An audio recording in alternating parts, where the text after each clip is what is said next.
confié en mi primo para administrar mi dinero y lo perdí todo. Y cuando le reclamé, me dijo que debí leer la letra pequeña antes de confiar en alguien de la familia.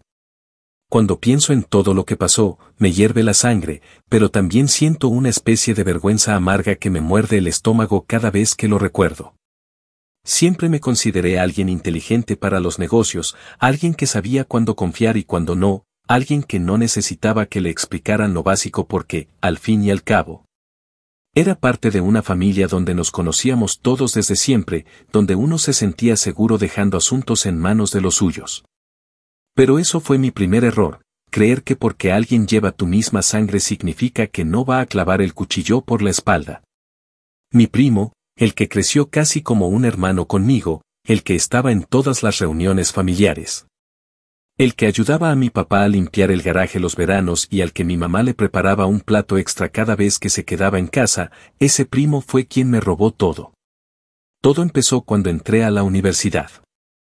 Había recibido una pequeña herencia de mis abuelos, no era una fortuna, pero para mí era lo suficiente como para sentir que tenía un colchón. Algo que me permitiría respirar mientras estudiaba sin tener que matarme trabajando en 3 empleos al mismo tiempo.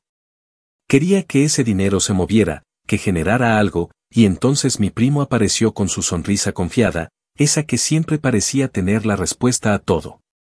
Me habló de su nuevo proyecto de importaciones, de cómo estaba trayendo productos que aquí se vendían como pan caliente. Me dijo, ¿para qué tener tu dinero estancado en el banco si conmigo puedes duplicarlo en 6 meses? Yo te ayudo, tú tranquilo, yo me encargo. Y yo, en mi infinita inocencia, le creí. Recuerdo perfectamente el día que firmamos los papeles. Fue en su departamento, con una botella de vino abierta y un ambiente relajado. Me explicó de manera rápida lo básico, mostrándome algunas cifras, unas gráficas en su laptop que parecían sacadas de una presentación profesional, y yo, medio emocionado, medio confiado. Puse mi firma sin leer demasiado. Sí, ahí estaba mi segundo error, pero vamos, ¿quién se pone a desconfiar de alguien que conoce desde que era niño, que estuvo contigo en los cumpleaños, en los funerales, en los momentos buenos y en los malos? Todo parecía en orden. Al principio no tuve razones para sospechar. Cada mes recibía correos electrónicos donde me mandaba supuestos reportes de ventas, fotos de los productos llegando al puerto, conversaciones con proveedores en otros países. Incluso llegó a transferirme pequeñas cantidades, diciéndome que eran los primeros frutos de la inversión, como para que yo viera que sí había movimiento. Me sentía contento, incluso orgulloso de haber tomado esa decisión. Hasta empecé a recomendarlo a algunos amigos que también querían hacer crecer sus ahorros. Pero pronto los mensajes empezaron a espaciarse, los números dejaron de aparecer, las respuestas a mis correos se demoraban más y más. Cada vez que intentaba contactarlo, salía con excusas, que estaba viajando, que había problemas con aduanas, que la inflación estaba golpeando los precios, que tuviera paciencia. Y yo, ingenuamente, seguía esperando. Pasaron semanas y luego meses, hasta que un día traté de entrar a la cuenta conjunta donde habíamos manejado todo y descubrí que estaba cerrada. Me costó entender lo que estaba pasando, me costó procesar que ese primo al que yo veía como familia, como alguien cercano, había desaparecido con mi dinero. Cuando logré confrontarlo, después de buscarlo incansablemente, lo único que me soltó, casi con desdén, fue esa maldita frase que me retumba todavía en la cabeza: te lo advertí. Deberías haber leído la letra pequeña antes de meter plata sin cabeza. Ni un lo siento, ni un te lo voy a devolver, ni un mínimo de arrepentimiento. Solo frialdad, solo desprecio, solo una indiferencia que me dejó sin aliento. Fue en ese momento cuando entendí que esto ya no era solo una pérdida de dinero. Era una traición en su forma más pura, una puñalada en medio del pecho que no me esperaba. Y mientras me sentaba frente a mi cama, solo, viendo el vacío en mi cuenta, me hice una promesa: esto no se iba a quedar así. Él no sabía con quién había jugado. Si quería ver de cerca lo que era el verdadero peso de la letra pequeña, se lo iba a mostrar, y yo iba a encargarme de que cada paso de su caída fuera igual de doloroso que cada centavo que me hizo perder. Ahí comenzó todo, y ahí empezó mi plan, que no se iba a resolver en días, ni en semanas, sino en meses, incluso años, porque yo sabía que si iba a hacer esto, lo haría bien. Actualización 1. Pasaron un par de meses desde ese día en que mi primo soltó su frase venenosa, y yo no podía sacármela de la cabeza. Intentaba concentrarme en mis estudios, en los exámenes, en mantener a flote mi vida cotidiana, pero cada noche, al acostarme, la misma imagen me perseguía, su rostro confiado, su voz cargada de arrogancia y desprecio. Su risa que sonaba como si yo fuera un chiste para él. Fue ahí cuando me di cuenta de que no podía simplemente quedarme con los brazos cruzados lamentándome. Tenía que entender bien qué había pasado, hasta el último detalle. Así que una noche, mientras ordenaba papeles en mi cuarto buscando distraerme de todo el caos, encontré una carpeta olvidada en un rincón del escritorio. Era la copia del contrato que había firmado con él, ese que había hojeado a la rápida el día que, ingenuamente, decidí confiarle mis ahorros. Me senté frente a la mesa y empecé a leerlo con calma. No sabía exactamente qué buscaba, pero algo dentro de mí me empujaba a entender cada frase, cada palabra. Lo primero que me golpeó fue darme cuenta de lo poco que había entendido en su momento. Las cláusulas estaban redactadas de una forma confusa, llena de tecnicismos, pero poco a poco empecé a descifrar lo esencial. Él aparecía como apoderado único, con derecho total a mover el dinero como le pareciera. Mientras yo quedaba listado como avalista, un término que, en ese contexto, me dejaba sin derecho alguno a reclamarle nada. Me temblaban las manos mientras pasaba cada página. Ahí estaba mi firma, bien clara, al final de cada hoja. Mi firma sellando mi propia derrota. Me sentí estúpido, pero más que nada me sentí traicionado, porque él había sabido exactamente lo que hacía, sabía que yo no iba a fijarme en los detalles y lo había aprovechado a su favor. Pasé horas esa noche leyendo el contrato una y otra vez, tratando de encontrar una grieta, un vacío, algo que pudiera servirme para revertir la situación. No encontré nada en ese momento, pero sí algo se encendió dentro de mí, una determinación que nunca antes había sentido. Sabía que no podía simplemente presentarme en su casa a pedirle que me devolviera el dinero, porque ya había visto cuál era su respuesta. Y tampoco podía ir a la policía, porque técnicamente, todo estaba cubierto por un acuerdo legal que yo había firmado. Pero lo que sí podía hacer era algo mucho más efectivo, empezar a desenmascararlo frente a quienes más le importaban. Lo primero que hice fue mandar un mensaje directo, corto y frío, solo para probar su reacción. Le escribí algo como, he estado revisando el contrato. Necesitamos hablar. Pasaron horas sin respuesta. Al día siguiente, me contestó con una línea que fue casi un escupitajo virtual, te dije que no me ibas a creer. Familia primero. Esa respuesta fue lo que terminó de prender el fuego en mi interior. No había rastro de arrepentimiento, ni siquiera de respeto mínimo. Él seguía viéndose a sí mismo como la víctima incomprendida, como si yo fuera el malo por pedirle explicaciones. Y ahí entendí que no solo había sido un timo económico, había sido un juego de poder, una demostración de que él podía aplastarme si quería. Decidí entonces no actuar impulsivamente, sino armarme de paciencia. Empecé a hablar con otros familiares, de manera casual, sin levantar sospechas, preguntando cómo les iba, cómo veían el negocio de mi primo, si también habían invertido algo con él. Descubrí que no era el único. Una tía le había prestado dinero para abrir otro supuesto canal de importaciones. Un primo lejano le había dado ahorros para un terreno que prometía duplicar en valor. Todos ellos estaban en la misma posición, esperando milagros que no llegaban, recibiendo excusas, mensajes espaciados, y sin sospechar del todo que detrás de todo ese humo no había nada sólido. Recuerdo una conversación que tuve con mi tía en particular. Ella me dijo entre risas que mi primo siempre había sido el genio de la familia, el que sabía de números, el que todos consultaban cuando había que invertir. Y ahí me di cuenta de que lo que tenía entre manos no era solo un caso personal. Mi primo había tejido una red de confianza donde todos, ciegamente, le entregaban lo poco o mucho que tenían, confiando en que, por ser familia, él no los defraudaría. Me hervía la sangre. No era solo mi dinero, era el esfuerzo de toda una familia lo que él estaba manejando como si fuera su juguete personal. Así que empecé a armar un pequeño archivo. Guardé copias de los mensajes que me había enviado, capturas del contrato, las conversaciones donde él me esquivaba, las notas que mis familiares me daban sin saber que yo estaba armando un rompecabezas mucho más grande. Cada noche agregaba algo nuevo, y cada noche mi plan tomaba más forma. No se trataba ya de recuperar el dinero. Eso era apenas la punta del iceberg. Lo que yo quería ahora era algo mucho más profundo, que él sintiera en carne propia lo que es perder, que entendiera que uno no puede burlarse de la familia y salir ileso.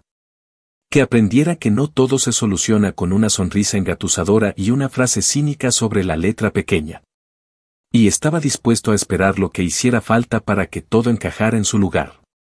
Porque si algo había aprendido en esos meses de silencio, era que la paciencia no es pasividad, es estrategia. Actualización 2. Pasaron otros 4 meses en los que me dediqué, casi en secreto, a afinar cada detalle de mi plan. No había dejado de estudiar ni de trabajar, pero en mis ratos libres, cada momento libre, lo invertía en recoger más piezas, en hacer preguntas aparentemente inocentes, en escuchar pequeñas confesiones que a otros les parecían simples anécdotas pero que para mí eran pistas claras.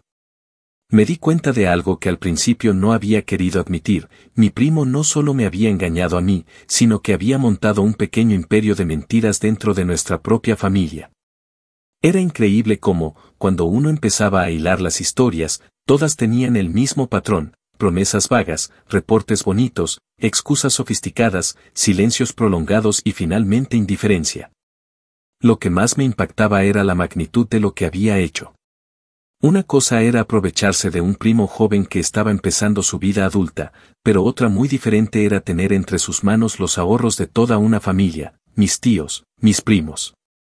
Incluso algunos amigos cercanos que confiaron en él solo porque yo lo había recomendado. Esa culpa me carcomía por dentro.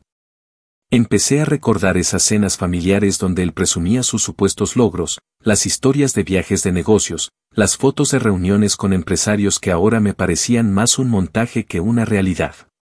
Yo mismo había sido parte del coro que lo aplaudía, que lo felicitaba, y ahora estaba viendo de cerca cómo ese castillo de cartas estaba a punto de desmoronarse.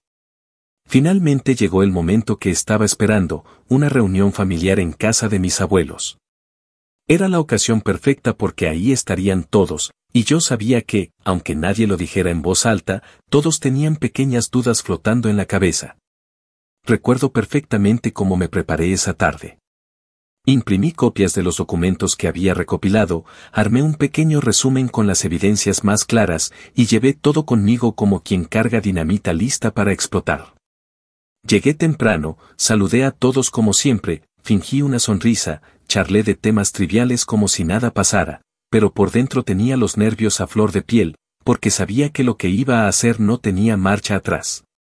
Esperé el momento exacto, cuando la mayoría ya estaba sentada en la sala tomando café después de la comida.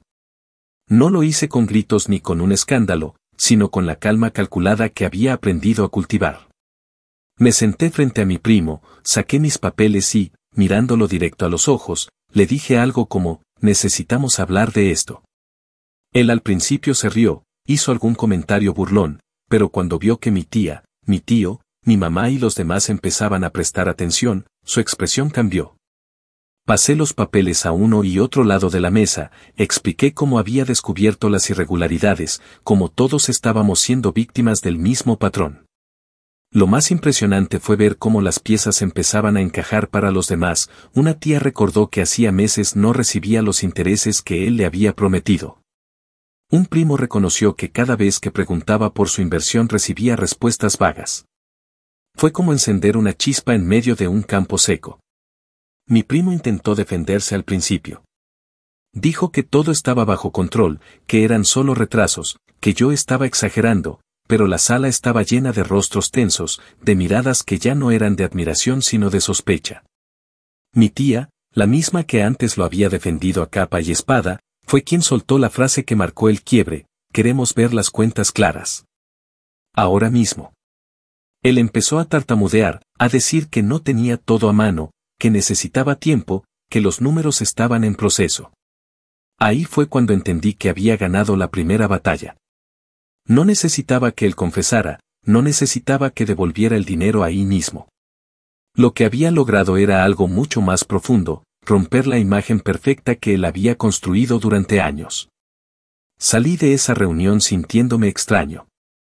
No sentía exactamente alegría ni alivio, sino una mezcla rara de cansancio y determinación. Sabía que esto apenas empezaba.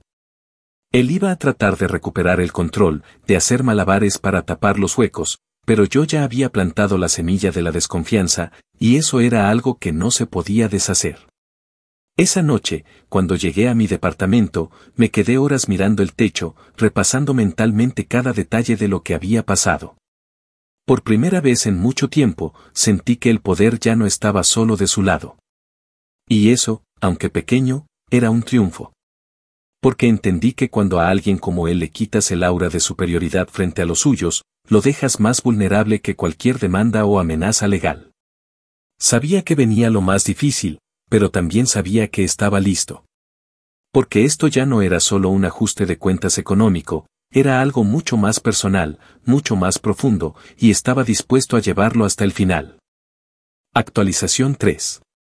Pasaron otros 3 meses después de esa reunión familiar que dejó las aguas agitadas, y aunque mi primo intentó seguir como si nada, la grieta ya estaba abierta. A los pocos días, empecé a notar ciertos movimientos sutiles, algunos familiares dejaron de mencionarlo en las conversaciones. Las redes sociales familiares estaban más calladas cuando él publicaba alguna foto alardeando de su supuesto éxito, y los comentarios que antes eran halagos ahora eran solo silencios incómodos. Pero eso no me bastaba.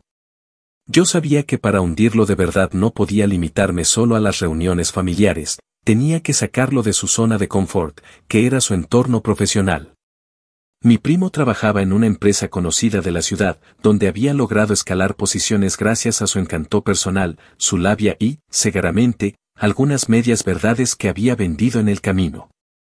Si yo lograba hacer tambalear su imagen allí, donde dependía de su reputación para mantenerse, entonces lo obligaría a enfrentar las consecuencias reales de sus actos.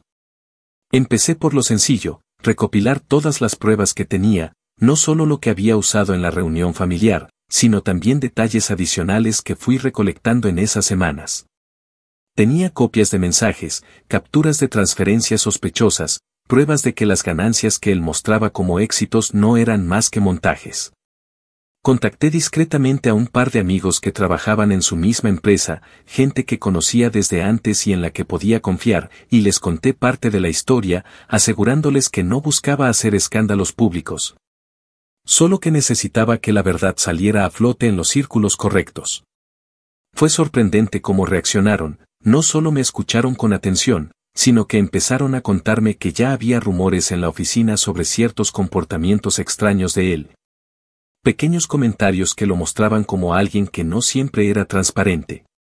No tardó mucho en pasar lo que yo esperaba. Uno de esos amigos me escribió diciendo que en una reunión interna, algunos superiores empezaron a cuestionar a mi primo sobre sus proyectos externos, preguntándole si eran compatibles con el código de ética de la empresa. Al parecer, el asunto había llegado a los oídos del jefe de su departamento, y aunque oficialmente no podían sancionarlo por lo que hacía en su vida personal, sí podían ponerlo bajo un foco incómodo si eso afectaba su desempeño o su imagen. Cuando me contaron que mi primo había salido visiblemente nervioso de esa reunión, supe que había tocado una fibra importante. A partir de ahí, cada semana llegaban pequeños reportes, que había perdido una cuenta importante, que ya no lo invitaban a ciertas presentaciones clave, que sus propuestas eran revisadas con lupa. Él mismo empezó a reducir su exposición, ya no publicaba tantas fotos de sus logros ni presumía de sus supuestos negocios. Yo sabía que cada pequeño revés lo estaba desestabilizando por dentro, porque para alguien como él, que basaba su poder en la imagen y en la confianza que lograba proyectar, el solo hecho de que empezaran a dudar era una grieta enorme. Recuerdo que en una ocasión, mi tía me llamó para decirme que mi primo estaba un poco raro, que ya no se aparecía tanto por las reuniones familiares, que había perdido algo de peso, que parecía más preocupado de lo normal. Me preguntó si sabía algo, si podía ayudar a tender un puente. Yo, con toda la calma del mundo, le respondí que estaba seguro de que él podía resolverlo solo, que después de todo, siempre se había presentado como alguien que sabía salir adelante. Me costó mantener el tono neutral en esa conversación, porque por dentro sentía una mezcla de satisfacción y rabia contenida. No era fácil, y por momentos me preguntaba si estaba yendo demasiado lejos, pero entonces recordaba todo lo que había perdido, todo lo que él me había arrebatado sin mostrar el más mínimo remordimiento. Y el fuego volvía a encenderse. Una noche, después de varios días sin novedades, recibí un mensaje inesperado. Era de uno de esos amigos en la oficina, diciéndome que mi primo había tenido una reunión clave con los socios y que había salido mal parado. Según me contaron, no solo le habían cuestionado su desempeño reciente, sino que algunos rumores sobre sus problemas financieros personales habían llegado a las esferas altas, erosionando la confianza que tenían en él. Ahí entendí que lo que había empezado como un ajuste de cuentas familiar ya había cruzado a otro nivel. Y lo mejor de todo era que yo no había necesitado levantar la voz ni hacer un escándalo público, había dejado que las piezas cayeran por su propio peso, usando las mismas herramientas que él había usado para engañarme. Solo que esta vez para mostrar la verdad. Esa noche me quedé despierto hasta tarde, pensando en todo lo que había pasado, en cómo había pasado de ser una víctima paralizada a alguien que movía hilos con paciencia y estrategia. No me sentía del todo victorioso aún, porque sabía que faltaban pasos importantes, pero sí sentía que había logrado algo clave, quitarle a mi primo la seguridad que siempre lo había protegido. Ahora estaba expuesto, vulnerable, obligado a enfrentar un mundo donde ya no era el genio intocable de los negocios, sino alguien cuya palabra empezaba a valer menos. Y eso, aunque aún no llenaba el vacío económico que me había dejado, era una señal clara de que las cuentas empezaban a equilibrarse y de que mi plan apenas estaba a la mitad del recorrido. Actualización 4. Pasaron cerca de 6 meses después de haber logrado que su mundo laboral empezara a desmoronarse, y yo ya no era el mismo muchacho inseguro y dolido que había firmado ese contrato sin mirar. Para ese punto había aprendido a moverme con sigilo, a pensar antes de actuar, a no dejarme llevar por impulsos. Mi primo, por otro lado, estaba sintiendo el peso de sus propios actos. Sabía que sus problemas no se limitaban solo al desprestigio frente a los familiares o a las miradas de sospecha en la oficina. Había algo más, algo tangible, algo que yo había descubierto casi por accidente mientras revisaba ciertos documentos viejos, el terreno. Resulta que meses atrás, cuando todavía creía que su proyecto era legítimo, él había mencionado con orgullo que había comprado un pequeño terreno en las afueras de la ciudad. Decía que era parte de su plan de expansión, que pronto construiría algo grande allí, que sería la base de operaciones para su próximo negocio. Cuando empezaron mis sospechas, volví sobre ese dato y me puse a investigar. Lo que descubrí fue un detalle que él había pasado por alto, aunque el dinero había salido de las cuentas administradas por él, el terreno había sido registrado usando una de nuestras cuentas compartidas, lo que me daba, técnicamente, derecho sobre la propiedad. Era una jugada que él no había calculado bien, porque había estado tan ocupado apoderándose del resto de los fondos que no se detuvo a asegurarse de atar todos los cabos legales. Armado con esa información, me dirigí a la municipalidad. No fue un trámite sencillo, porque tuve que demostrar mi participación en la compra, presentar documentos, copias de transferencias, respaldos que había guardado meticulosamente durante meses. Pero finalmente, después de un proceso largo, logré que me reconocieran como titular principal del terreno. Recuerdo el momento exacto en que sostuve en mis manos el nuevo título de propiedad. Fue como sentir un golpe seco de realidad, como si de pronto una parte del dinero perdido volviera a materializarse frente a mí. Por primera vez en mucho tiempo, tenía algo concreto que podía recuperar, algo que podía convertir en una victoria tangible. No me lo pensé demasiado. Apenas tuve los papeles en regla, empecé a buscar compradores. Tomé fotos reales, preparé un aviso detallado, y lo puse en el mercado. En menos de un mes apareció un interesado serio, alguien que conocía la zona y que no dudó en hacer una oferta justa. No era exactamente el doble del dinero invertido, como alguna vez mi primo me había prometido, pero sí era una cantidad significativa, suficiente para recuperar gran parte de lo que había perdido y, más importante aún, para quitarle a él el único activo valioso que aún conservaba. Cuando se concretó la venta, no tardó mucho en enterarse. Fue él quien me llamó esa tarde, después de meses de silencio total. Al principio no reconocí el número, pero apenas escuché su voz supe que estaba al borde del pánico. Me preguntó con un tono desesperado qué había hecho, cómo me había atrevido, que si entendía lo que eso significaba para él. Yo lo escuché en silencio, dejando que hablara, que soltara su catarata de reproches y súplicas disfrazadas de reclamos. Cuando finalmente hizo una pausa para tomar aire, le respondí con la misma frase que él me había arrojado sin piedad aquella vez. Le dije, con calma, deberías haber leído la letra pequeña antes de confiarte. El silencio que siguió al otro lado del teléfono fue tan denso que casi podía palparse. Después de unos segundos, colgué. No porque no tuviera más que decir, sino porque en ese momento ya no hacía falta agregar nada. Esa noche, mientras me sentaba solo en mi sala con una copa en la mano, repasé todo lo que había pasado en el último año. Había sido un camino largo, lleno de noches en vela, de dudas, de momentos en los que estuve a punto de rendirme. Pero al final había llegado a este punto, no por suerte, sino por estrategia, por determinación, por la necesidad profunda de restaurar algo que él había intentado arrebatarme. Me sentía distinto. No mejor persona, no alguien perfecto, pero sí alguien que había recuperado su propia voz, su propia dignidad. Sabía que para él esto no era solo una pérdida económica, era un golpe directo a su ego, a su sensación de control. Y eso, en cierto modo, era incluso más poderoso que cualquier cantidad de dinero. Pero lo más sorprendente de todo era que, mientras me recostaba esa noche, no sentía odio. Sentía una especie de calma fría, una certeza que me decía que lo peor para él apenas estaba por comenzar, porque lo que le había quitado no se podía recuperar ni con gritos ni con demandas, le había quitado el control. Y ahora le tocaba a él aprender lo que se siente vivir en el lado vulnerable de la historia. Actualización final. Pasó 1 año y medio desde el día en que colgué esa llamada y sentí, por primera vez en mucho tiempo, que había logrado algo parecido a justicia. Pero lo curioso fue que el tiempo no terminó por cerrar el asunto, sino que lo transformó en algo aún más grande de lo que yo había planeado. Porque lo que al principio había sido para mí un simple ajuste de cuentas personal, con el paso de los meses fue extendiéndose como una especie de onda expansiva que alcanzó cada rincón de la vida de mi primo, arrastrándolo en un descenso que ni yo mismo había calculado con tanta precisión.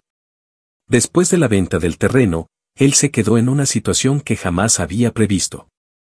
Sin ese activo, perdió la capacidad de negociar ciertos préstamos que había tomado a nombre propio, porque una cosa era presumir éxito frente a la familia. Y otra muy diferente era sostener las apariencias frente a bancos y prestamistas serios. Empezó a enfrentar dificultades para pagar deudas personales, tuvo que recortar gastos, cancelar suscripciones, desprenderse de pequeños lujos que antes eran parte natural de su vida. Pero lo más impactante fue verlo alejarse, poco a poco, de la familia. Ya no aparecía en las reuniones, no respondía mensajes en los chats grupales, no colgaba fotos en redes sociales mostrando logros o viajes. Su figura, que antes era omnipresente, empezó a desaparecer como una sombra que se diluye con el sol. Mientras tanto, yo seguía mi vida, pero no podía evitar enterarme de ciertos detalles. Un tío, medio en broma medio en serio, me contó que lo habían visto mudándose a un apartamento más pequeño en otra ciudad, para rehacer su vida, según decía él mismo. Una prima mencionó que había escuchado que ya no trabajaba en la misma empresa, que había intentado establecerse por su cuenta pero que no estaba logrando atraer clientes. Incluso mi mamá, que al principio me había pedido moderación, terminó admitiendo en voz baja que él se había convertido en un tema incómodo cada vez que alguien lo mencionaba. Era como si su caída hubiera sido tan evidente que ya nadie supiera bien qué decir. Lo más sorprendente, sin embargo, fueron los intentos de contacto. Cada tanto, aparecía un mensaje suyo, siempre con un tono ambiguo, como buscando tender un puente sin pedir disculpas directas. Recuerdo uno en particular, donde me escribió algo como, sé que las cosas se torcieron entre nosotros, pero seguimos siendo familia, deberíamos poder hablar. Leí ese mensaje varias veces, con una mezcla de risa amarga y tristeza. Me preguntaba si él realmente creía que, después de todo lo que había pasado, un par de frases vagas podían borrar las heridas abiertas, los meses de angustia, el dinero perdido, la confianza destruida. Y lo que más me dolía reconocer era que no podíamos hablar, no al menos mientras él siguiera sin asumir plenamente lo que había hecho. Así que nunca respondí. Guardé esos mensajes como recuerdo, no por rencor, sino como prueba de que había tomado una decisión definitiva, cerrar ese capítulo de mi vida. Hubo días en los que me pregunté si estaba exagerando, si tal vez debía dar una oportunidad al perdón, pero bastaba con revisar los papeles, los contratos, los mensajes antiguos para recordar que no. Que lo que él hizo no fue un simple error ni un malentendido, fue una traición calculada, un abuso de confianza consciente. Y lo cierto es que, al final, la mejor venganza no fue solo quitarle el dinero ni exponerlo frente a los demás. La mejor venganza fue seguir adelante, reconstruir mi vida, demostrarle que no necesitaba volver a su sombra para recuperar mi estabilidad. Con el dinero que recuperé del terreno, logré pagar mis estudios completos, establecerme de manera independiente y empezar a ahorrar para nuevos proyectos. Me convertí en alguien que ya no se dejaba deslumbrar por palabras bonitas ni por promesas vacías, alguien que aprendió a leer cada documento, a mirar cada trato con ojos críticos, y sobre todo, a valorar mi propio esfuerzo por encima de cualquier ilusión de atajo. Hoy, cuando alguien me pregunta por mi primo, solo sonrío y digo que hace tiempo que no sé mucho de él. No necesito contar toda la historia ni revivir cada detalle, porque aprendí que algunas batallas se ganan en silencio, dejando que el tiempo haga su trabajo y que cada quien se enfrente a las consecuencias de sus actos. Me tomó mucho tiempo entenderlo, pero al final lo hice. La verdadera victoria no está en ver caer al otro, sino en levantarte tú, en reconstruirte con paciencia, en recuperar la paz que creíste perdida. Esa fue mi lección, y esa fue, al final, la venganza más grande que pude imaginar. Porque ahora, cada vez que él intenta asomarse a mi vida con una excusa, lo único que encuentra es una puerta cerrada, no por odio, sino por decisión. Una decisión que tomé el día que entendí que no se puede negociar con alguien que alguna vez decidió, deliberadamente, aplastarte. Esa es la historia completa. Y aunque no puedo decir que salí ileso, sí puedo decir que salí más fuerte. Y eso, para mí, vale más que cualquier cuenta bancaria.